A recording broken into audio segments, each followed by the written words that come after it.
Now, this one made headlines because the Texas A&M job is open. Dabo Swinney was asked about Texas A&M, and he said, I'm just trying to focus on North Carolina.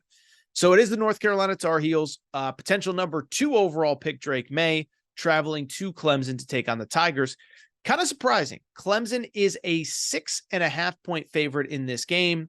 The over-under in this game is set at 58.5. And the reason it's a little bit surprising, don't know if you've heard, Clemson has not been great this year, and the offense certainly has not been great. Meanwhile, North Carolina, all they do is put up points. One thing I will say from the Clemson perspective, I do give them credit. They haven't given up on the season, and they've played better the last 2 weeks. Remember, 2 weeks ago, Notre Dame came to town. They beat Notre Dame. Great win there. And then last week, I thought they played probably their best game of the season at Georgia Tech. Certainly the most complete game. And I know Georgia Tech isn't any, Georgia Tech ain't exactly Alabama or Georgia. I get that, okay?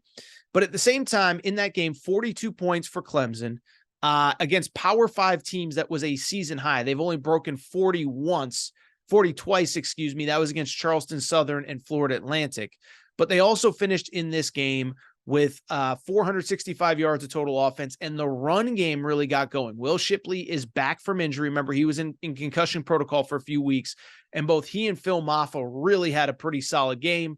They combined for well over 150 yards rushing. Clemson, I think, playing very well down the stretch here, sitting at 6-4 overall. As for North Carolina, back and forth thriller last week against Duke. Final score 47-45. And bluntly, this one looked like pretty much every North Carolina game here over the last couple weeks. North Carolina puts up a lot of points.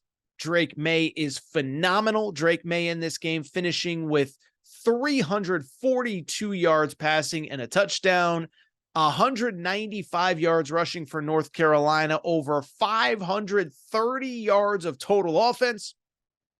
The defense also gave up a lot of points as well.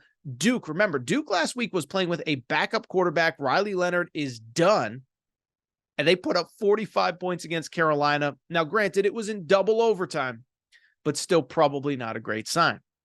And so when I look at this game, I'll be honest, I actually like Clemson to win this game outright.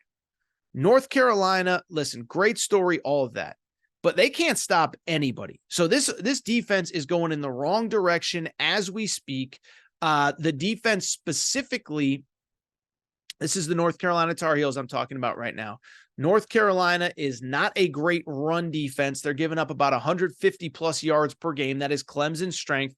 North Carolina gives up about 4 yards per carry. They've given up 16 rushing touchdowns, which is in the bottom half of college football. Well, Clemson runs the ball really well, take a little bit off of Cade Klubnik's plate. And it's also worth noting, this is an elite secondary for Clemson even still, right? We talk about all the negatives with Clemson.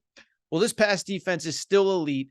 They're top 10 nationally in pass defense, and they lead the ACC in interceptions with 12 on the season, top 10 in interceptions as well. So this will be the best secondary that Drake May has faced all year. The Clemson defense, the Clemson offense is improving. And the other thing, lastly, I will say, Clemson at home has been pretty good this year, right? Like you look at Clemson, they're sitting at 6-4 overall. Okay, well, who are their losses to?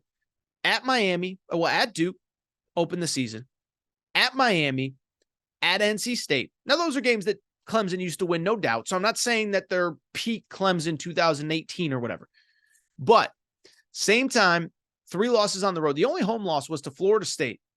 31-24 was the final score there. And remember, in that game, Clemson largely outplayed Florida State. Now, I'm not saying Florida State didn't deserve to win. I'm just saying that Clemson